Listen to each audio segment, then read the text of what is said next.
What's going on, family? Once again, we back, man. It's your boys from A Puff a Minute. I'm your man, Cigar Mick. Cigar Banker, what's good, people? What's good, family? Listen, man, we took a week off last week because it was a major holiday. You know what I'm saying? Y'all were following us on, the Instagram and the YouTube feed. It was the banker's birthday. Yeah. Right? So nobody, that's a holiday. It's a bank holiday. Nobody works when it's the banker's birthday. Exactly. You know what I'm saying? So today it's just Easter. So we figured we'll go ahead and throw the camera on. Jesus. You know what I'm saying? Oh, Lord, that's a sacrilege. Nah, we having fun out here today, guys. So, it's good to be back, man. You know what I'm saying? Again, Cigar Mick. Cigar Banker. And that's Polo the dog, right? So, in case y'all wondering, he always does his little cameo thing, but he works for Biscuits, so, you know what I'm saying? We let him hang around and whatnot, okay? So let's get into it first, bro, with what we smoking today. Yeah, absolutely. So today I actually got that Kevlar, man. So this was a smoke that we found it. Yeah, we mentioned a little briefly when we were talking about the one-offs with Brian. Yeah. So actually found this joint at a local shop here in town and had to pick it up because I was like, I couldn't find it almost anywhere online. Yeah. At least not my spots I usually buy from. Right. And then I was like, okay, where the local spots gonna be? So I said, okay, let me try somewhere I know is Friends of Illusione. And sure enough, they had the Kevlars. And this is actually a Habano, Connecticut wrapper. Nice. With Dominican and Nicaraguan fillers. Okay. So this, oh man, I got a thing for Habanos, man. Yeah. So this might be a joint I have to keep in the box, but it is not the easiest stick to find. Right. It's a new kid on the block. So they're growing in popularity. They make these down in Honduras. Okay.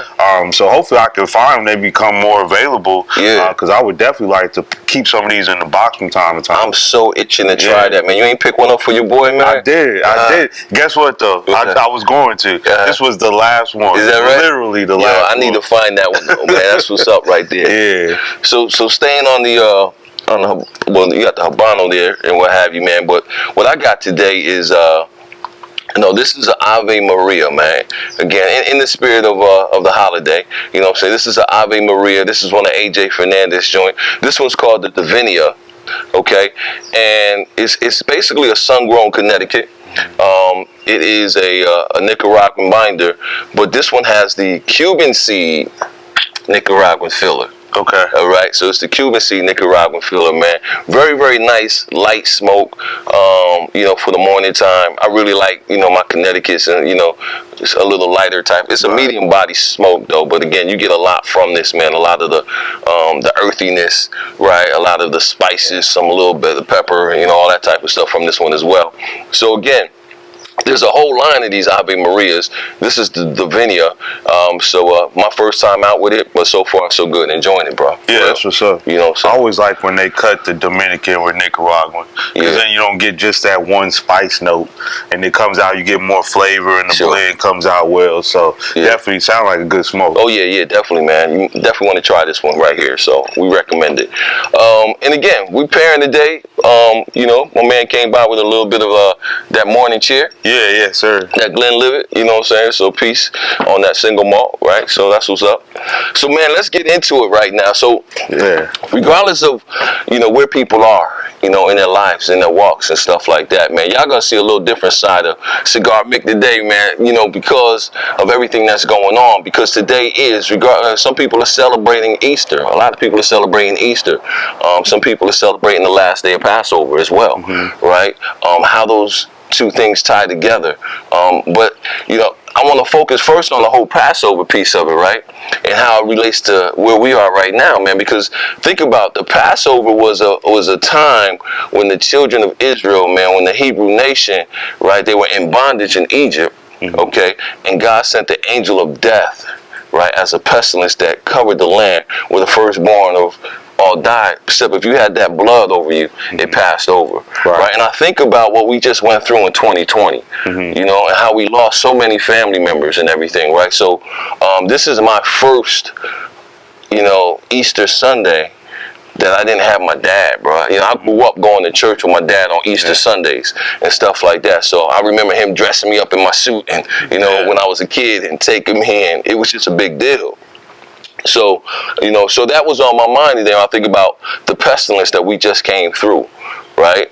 And then there's something else that's big that's going on in America this week, right? So, and when you look at Easter, right? You look at Easter, and most people are celebrating the death and resurrection. Oh my goodness, cough a little bit. The death and resurrection of Jesus Christ, right? Okay, so let's think about that. You know, how'd he die, right? He was put to death. He was wrongfully put to death by the authorities of the day. Right.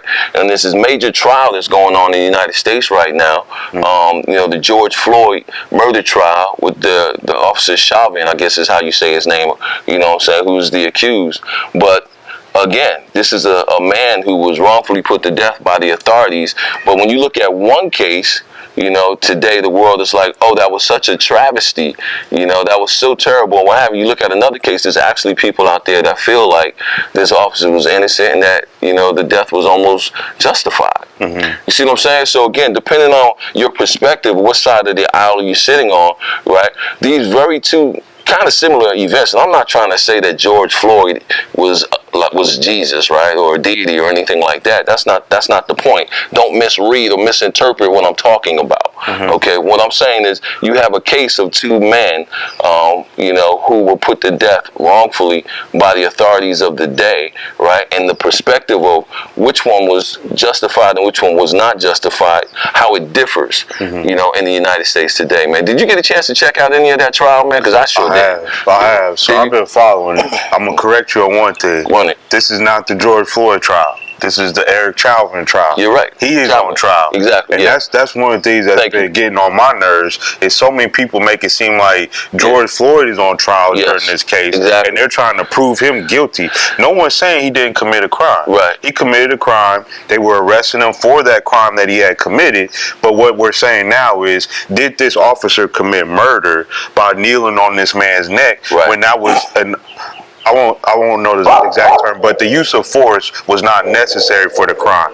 And that's what everyone was saying. And there was a situation where, you know, this was kind of personal for me because one of the things they talked about, they say he was high on fentanyl, right? Yeah. So I have a close friend, my best friend since I grew up with. His father passed away from an aneurysm. His father passed out in front of the door, you know, laid out. The ambulance came. Hold on. Stop.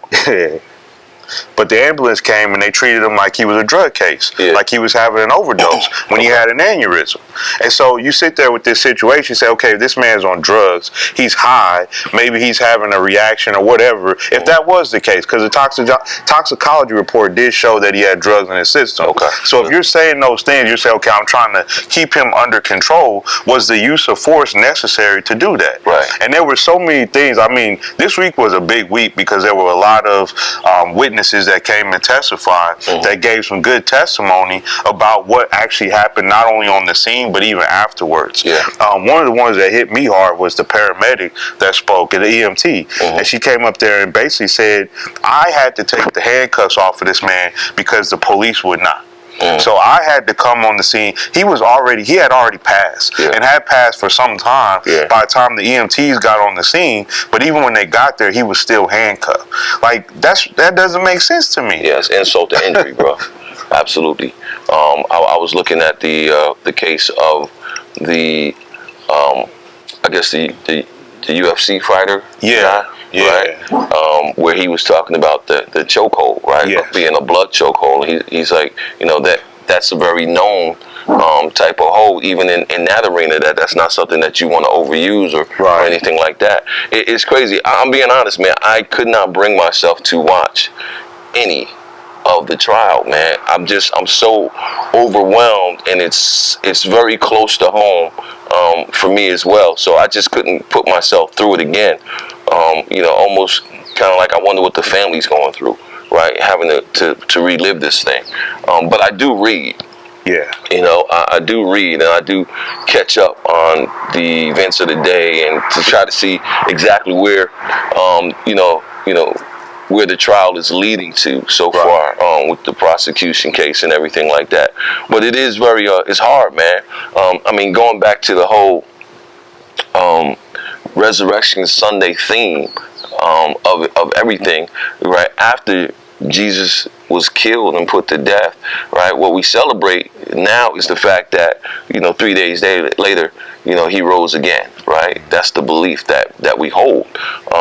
But he was to become the firstborn of many brethren, right? So we believe also that his death, burial, and resurrection was the path for all of us to be able to live an eternal life, right? So regardless of where people are, man, in their, their hatred or their love or however they felt about the victim in this case, I hold to the belief that he too has risen again. Right, and that to be absent from the body is to be present with the Lord is what the Bible says. So I believe that that his purpose was served. It was an eye-opening moment in America, but he's okay today, and that's what I would leave the family with. Yeah. You know what I'm saying? That's the comfort that I would leave with that family, man. But it's really crazy, man, when you think about the day that we live in, right, where we have all of these things that are going on. And like, where do we go from here? We just came out of, or if we even came out of it, right? We just came out of the greatest pestilence known to man. As far as one virus taking out so many lives. And again, I don't personally think it's over, man. I think that there's a wave that's going to hit probably around the fall or winter this year. That's going to be 10 times worse. Yeah, that's what a lot of the experts say anyway, is that, once the winter time comes, we're going to see another flare up. We're going to see another spike in cases. Yeah. It just, hopefully now that the medical community has learned how to deal with it better, and I think we saw proof of that, right, when they stopped putting people on ventilators. Yeah. Because they realized the ventilator was not helping people. It was actually setting them up to die faster. Yeah. So, just the learning and the growth that's come from it. And I think we'll treat it like we've treated any other disease, but it's funny how it turned so political and how it shut down the whole world, made it shut down our lives. Yeah. And we've talked about this on the show a couple times, the connections you lose, the relationships you lose, the ability to interact with other people. Right. It's like all these things that you're losing, and it seems to be so much more political than it does to be about the medical threat that was facing America at the time, or the world, I'd say. Yeah, I agree, man. The evidence of that is, last week my wife and I, we were out doing some weddings and stuff, and then afterwards we went to the New Virgin. Okay. Right, the New Virgin Resort here in Las Vegas, and we went out there and had dinner. Excellent Mexican restaurant in there, by the way, if anybody ever wants to check that out. So afterwards we go to the lobby lounge, and we're hanging out, and there's this family there, a husband, his wife, and their grown son, and they're sitting there having some adult beverages, and the man was smoking a cigar, right? So I was like, cigar smoke. I'm like, what you smoking there, man? Man, that's from my own heart. So he shows me he's smoking a Rocky, what I'm saying? So I talked to him. I said, oh, yeah, Rocky's a good dude, so on and so forth. And I gave him my cigar mick, puff him in the card. Yeah. Right? So we sitting there chopping it up for a minute. But within record time, man, they went from 0 to 100, and the family was like, the wife was like, so did you guys get your shots yet? And I'm sitting there thinking to myself, like, wow, like, it's cool to do that. Yeah. Like, the invasion of privacy, man, to the point where, people can just go ahead and just throw somebody on the spot like that. Hey, did you get, and then I go through social media and I see all my friends posting up their cards and stuff like that, right? So what's happening now is, because they spent the rest of their time, trying to convince us about how this is something that you absolutely must do. Boom, boom, boom, boom, boom. And I'm sitting there like, I understand where you're coming from, but I hold to a different, belief system at this time, right? So, I'm trusting my body to build the immunities that I needed to build, and so on and so forth. So at the end of the day, man, I can see this division that's going to grow, and it's going to get deeper, and it's going to get deeper, and it's going to get deeper. Again, what concerns me about the antivirus is that you're programming your body to fight a certain strand. Yeah. And because your body is programmed, or because of the things that they're putting in your body is programmed to fight that certain strand, your own immune system is being suppressed. Right? right? Because you're dependent on the chemicals that you just put in you. Yeah. So when that strand changes, your immune system, which has been weakened, won't be able to step it up, right? And unless you go get another booster, for the new, you can literally be getting shots every month at some point, bro. Every time this thing morphs, what have you, you're gonna have to get another booster. Yeah. That's the piece that they're not saying to anybody, So that's just why I stand though. And I say, as a conscious brother, I don't say nothing to nobody. And even if they ask me, I'm like, why are you asking me that? Right. And I would never go to someone and say, you need to go get the vaccine because I got it. Right. I was a staunch person. I was not getting it. I changed my mind and went and got it. Yeah. But it was for my own personal reasons. Exactly. Why would I go and tell someone that for their own personal reasons, you need to go and get this shot? You need to go run down there and get the vaccine. Exactly. If it had been up to me and me alone, I wouldn't have done it.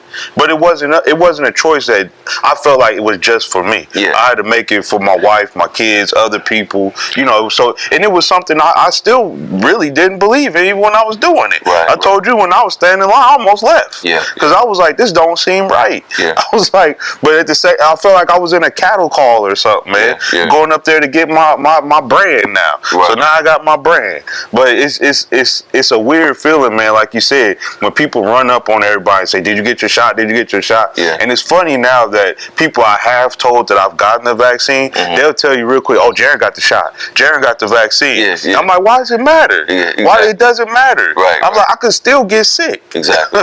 No, for me, exactly right, bro. Just the same, man. On the other side of the coin, I don't vilify anybody who goes out and gets it. It's a personal choice, man. I've talked to my children about it, and I'm like, listen, if that's what you want to do, I support you 100%. So yeah, I mean, you gotta follow, what's in your heart when it comes to these things. But again, no one should be putting any kind of pressure on anyone else. So yeah.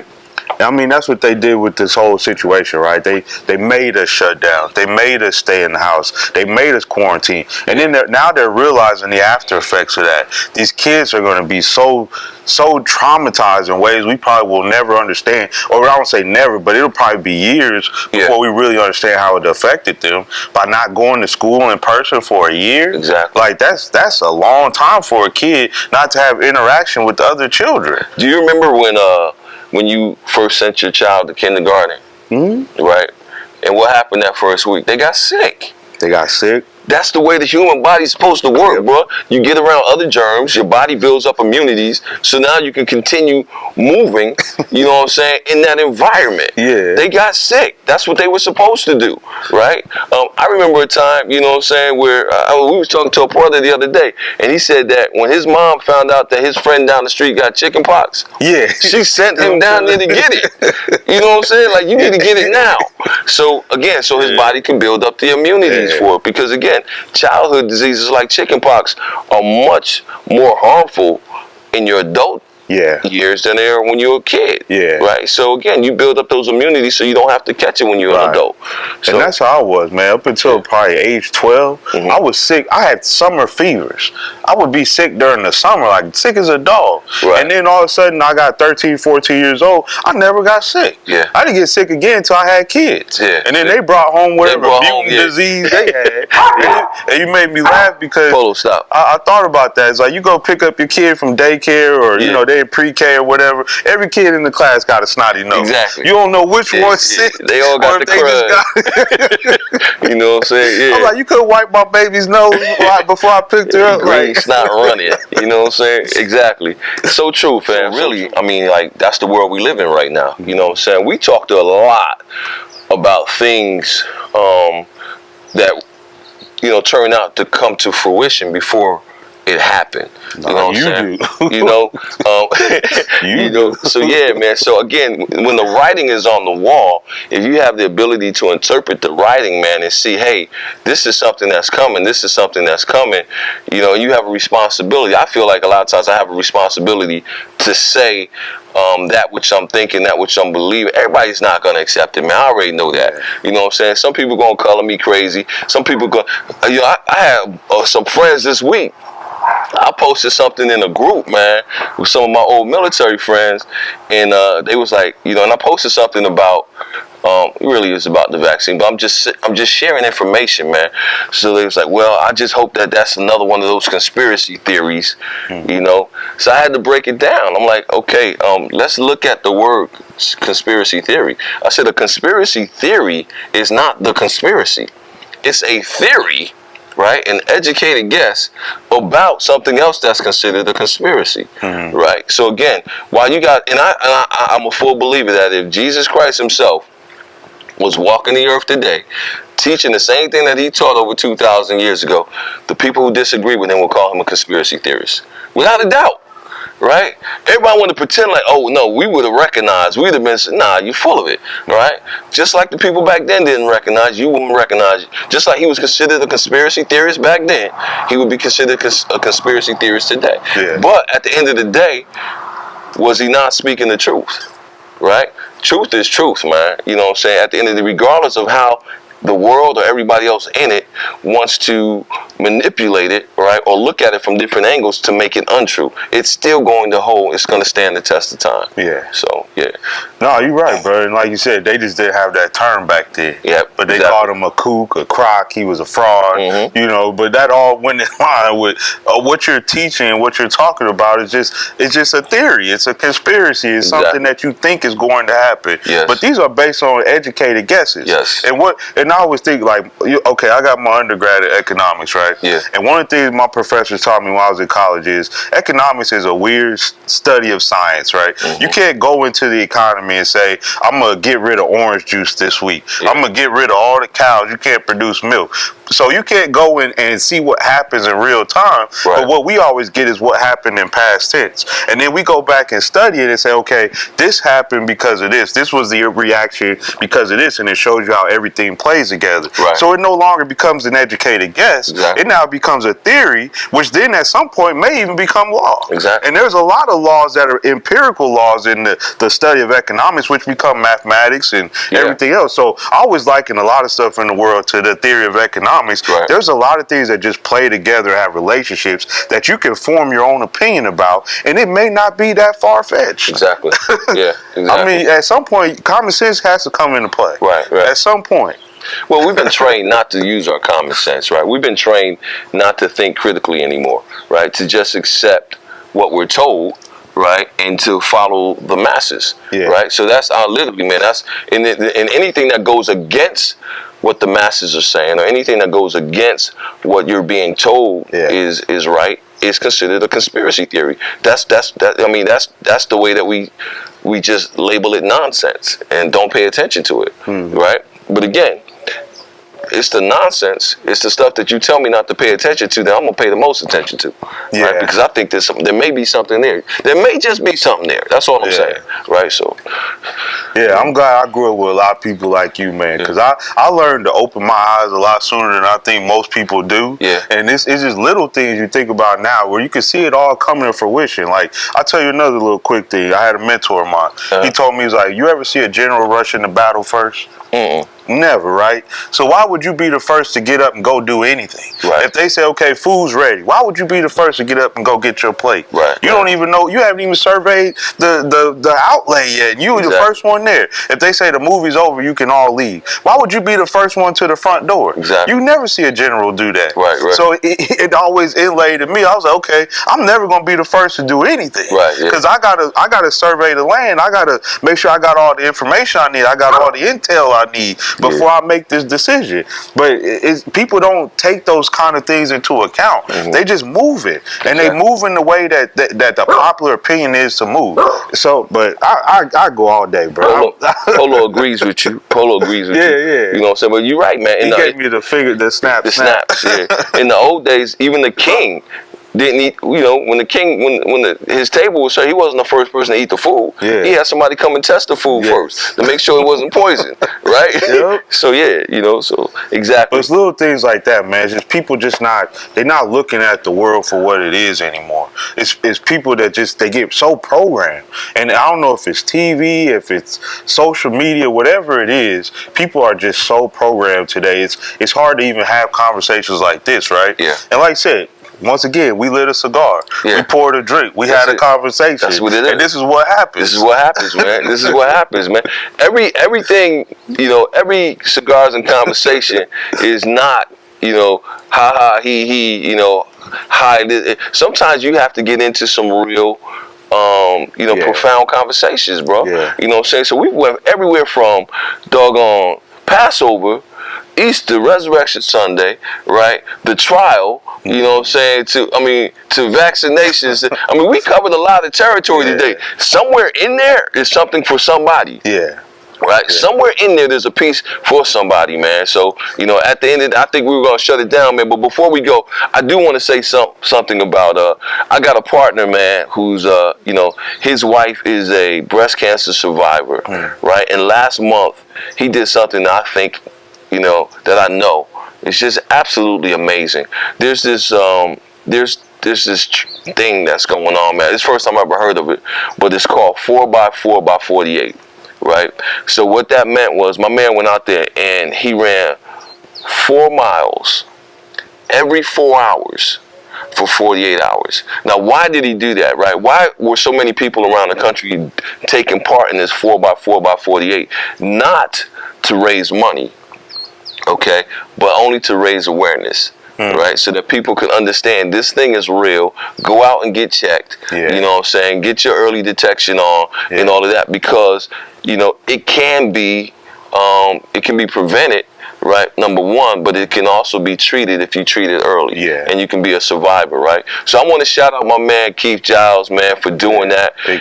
When he ran one of the legs, he literally promoted us, man. He put on a Puff a Minute t-shirt. Oh, cool. He shot the little video, said, "Yo, I'm running this leg for my boys at a Puff a Minute, Mr. Jaron Gray, Daryl Mickens, so on and so forth." So I'm gonna try to get a copy of that clip and tie that into the end of this episode, man. Okay.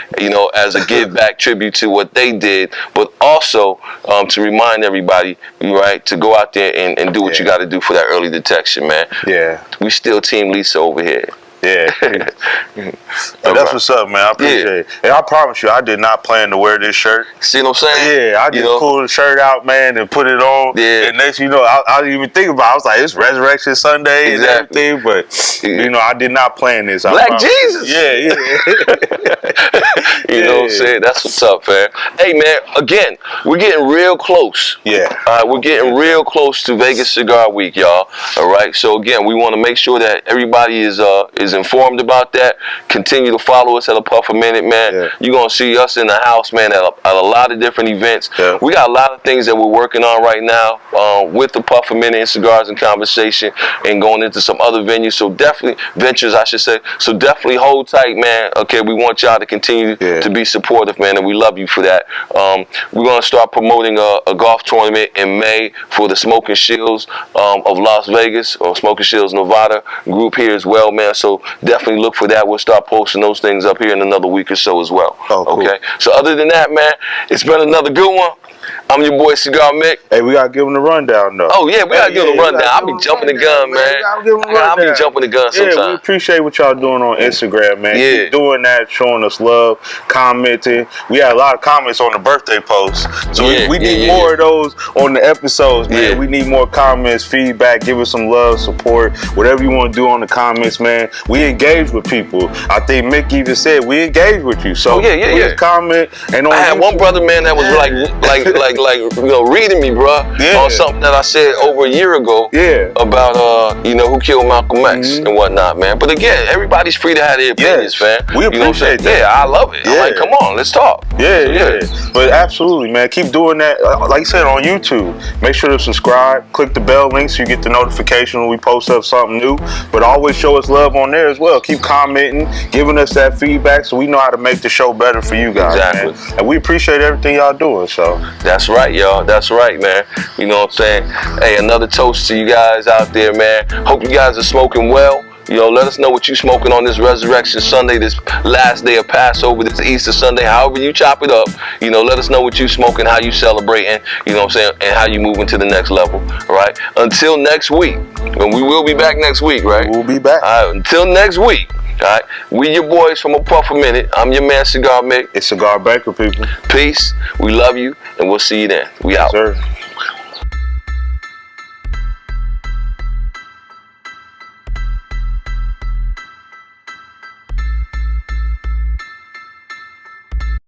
For the sixth leg, it's about 4 o'clock on Saturday. Go ahead and get this thing done. The women picked up pretty good, so we're gonna go in and get it done anyway. So, hey, I'm rocking my Puff a Minute. My boys down at the Puff a Minute shop. They hold a nice little event on Sundays over at Cork and Thorn. So if you're in Vegas, you need a place for adult conversations, some good cigars. Go on down to the Cork and Thorn and have a good time with those guys. But shout out to Jaron Gray and my boy D Mickens, Daryl Mickens. So anyway, Puff a Minute. If you get some time on Facebook, take a look at it. We're gonna get out and get these 4 miles in. And this windy weather's supposed to be like 30 miles an hour, so it's gonna be what it's gonna be. Your boy tired, y'all, but we're gonna get it done. So number 6, halfway there. 6 more to go, we'll be done. All right, peace and blessings.